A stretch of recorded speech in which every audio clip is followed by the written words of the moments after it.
Oliveira, eu sou médica consultora de endocrinologia do Laboratório Fleury e hoje eu vim conversar um pouco com vocês a respeito da variabilidade do TSH. O que precisamos saber? É um assunto muito corriqueiro no dia a dia, né? Gera algumas dúvidas e eu vou tentar sanar algumas, né? A gente nem sempre consegue entender como que ocorre essa variabilidade, mas eu quero trazer para vocês alguns dados para balizar vocês no acompanhamento dos pacientes de quando essa variabilidade acontecer. Para começar a falar da variabilidade, a gente tem que falar do equilíbrio do eixo hipotálamo, hipófise e tireoide. Esse equilíbrio delicado, ele acontece da interação dos neurônios hipotalâmicos produtores de TRH, que levam a mensagem até a hipófise para a produção do TSH, que por sua vez vai até a tireoide e levar à produção dos hormônios tiroidianos, T3 e T4. Esses, através de uma alça de retroalimentação ou feedback negativo, vão levar à diminuição da produção tanto do TSH na hipófise quanto do TRH no hipotálamo, gerando um balanço, gerando o equilíbrio desse eixo. Esse equilíbrio leva a uma relação que a gente chama que é uma relação log linear entre o TSH e o T4 livre. O que é essa relação log linear? Qualquer mínima variação nos níveis de hormônios tiroidianos vão levar a informação para a hipófise que precisa fazer uma secreção diferenciada do TSH. Isso faz com que você tenha um aumento ou uma diminuição de TSH de uma maneira exponencial.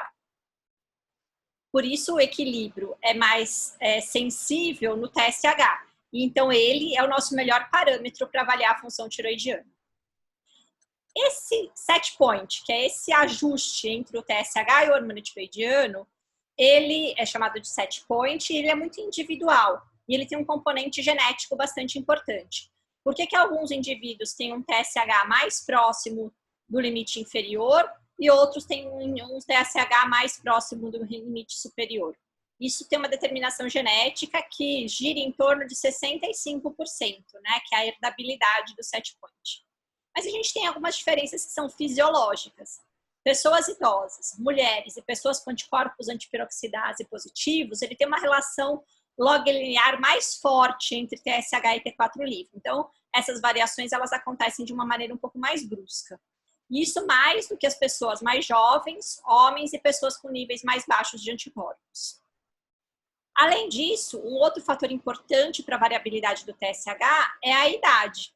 Né? Aqui a gente pode ver nesses gráficos que a distribuição de TSH nos diversos grupos etários, num estudo populacional norte-americano, que mostra que você tem, com o passar das décadas aqui, né, de década dos anos de 20 a 29, 50 a 59, maior do que 80, você tem uma mudança dos níveis superiores de TSH, mais para níveis mais elevados. Tá? A mesma coisa acontece entre homens e mulheres. E aqui, na verdade, a gente tem uma variabilidade pequena entre pessoas com anticorpos positivos e negativos. E aqui o que a gente vê é o nosso estudo no Fleury, que utilizou os dados do nosso banco de exames. A gente fez avaliação de 10 milhões de amostras de TSH coletadas nos últimos anos.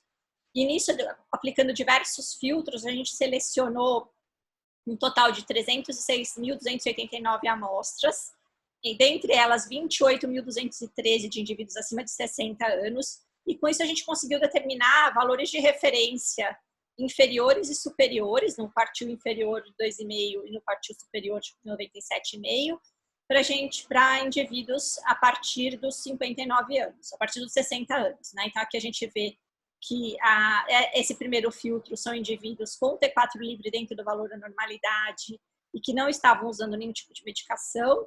E o segundo filtro seria o equivalente ao primeiro, retirando todos os indivíduos que tinham anticorpos positivos. E aqui a gente consegue ver que você tem um aumento desse TSH, principalmente no limite superior, com o passar da idade.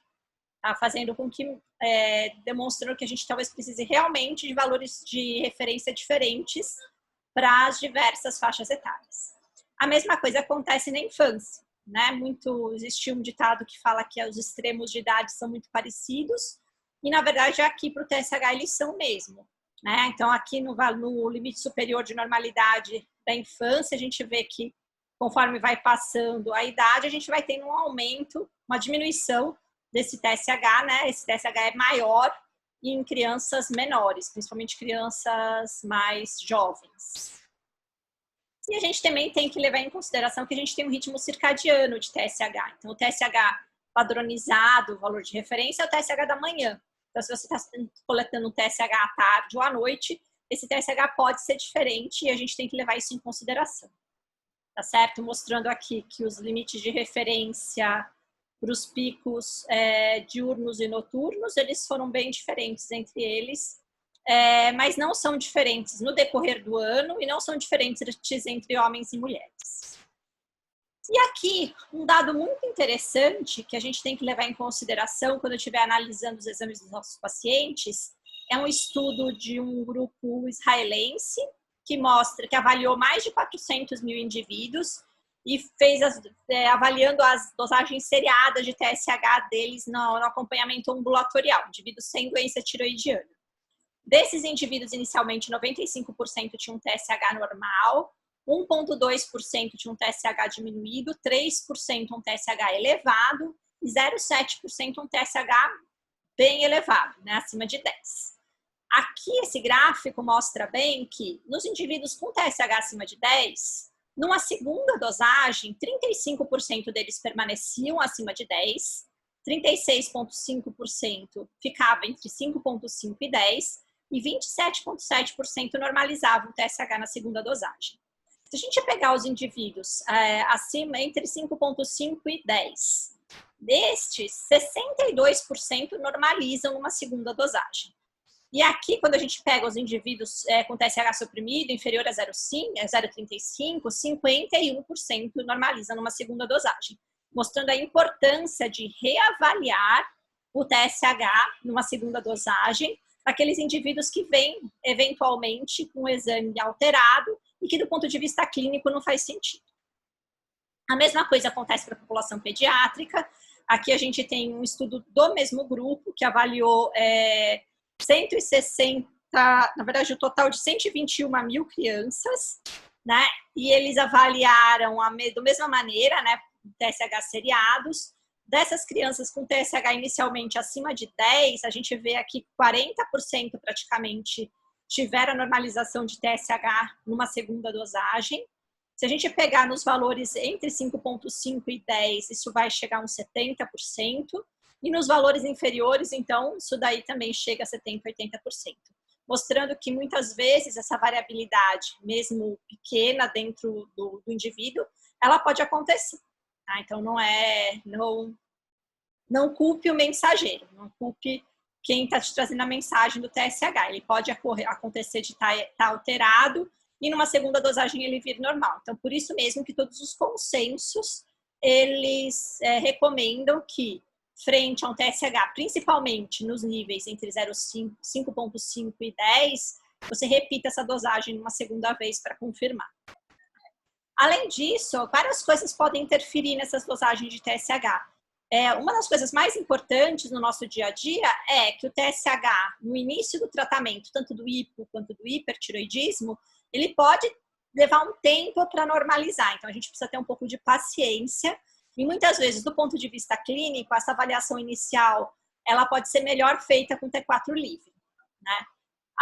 No tratamento com hipotiroidismo, a gente controla TSH e T4 livre a cada 6 a 8 semanas, levando em consideração que a meia-vida do hormônio tiroidiano, da levotiroxina, é de 7 dias. E a gente precisa pelo menos de 3,5 meia-vidas para atingir estabilidade no plasma. Então, depois dessas 3,5 meia-vidas, ainda precisa ter a estabilidade do eixo. Então, no mínimo 4 semanas, o mais aconselhável é 6 semanas. Né? E, além disso, a gente tem que levar em consideração que, por exemplo, no hipotiroidismo central, muitas vezes a gente pode ter um TSH discretamente aumentado por ser um TSH biologicamente inativo, mas a gente não vai poder levar o TSH em conta na hora do tratamento. A gente vai ter que fazer o controle do tratamento utilizando o T4 livre. Além disso, a gente pode ter várias alterações laboratoriais que podem levar a alterações de TSH que podem nos atrapalhar no diagnóstico, né? Lembrando que o ensaio do TSH, ele é um ensaio sanduíche. né? A gente tem a molécula de TSH aqui, o anticorpo de captura, que muitas vezes está ligado a uma placa por uma interação com biotina e streptavidina, e a gente tem um anticorpo de revelação, né?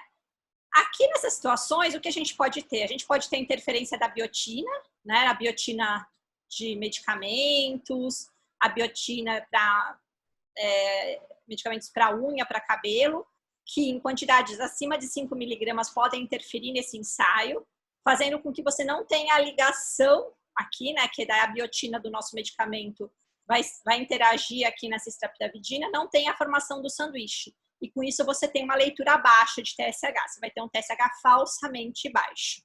A gente pode também ter interferência de anticorpos heterófilos ou heterofílicos, que alguns indivíduos têm. Eles podem ser anticorpos também anti-animais, por exemplo, quem tem contato com roedores, né? E que faz com que ele liga esses dois anticorpos sem a necessidade de ter o TSH. Então, ele pode levar a sinais falsamente elevados de TSH.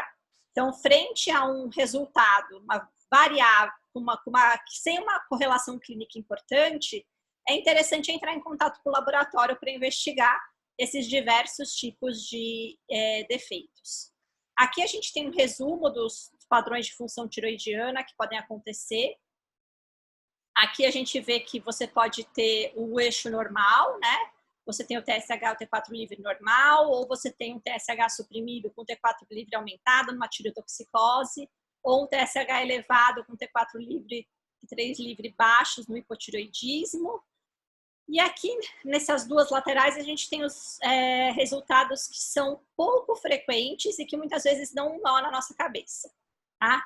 Um TSH normal ou levemente diminuído com um T4, T3 diminuído, vai levar a gente a pensar numa das fases do eutiroide doente, no hipotiroidismo central ou numa deficiência isolada de TSH, que é uma causa muito rara.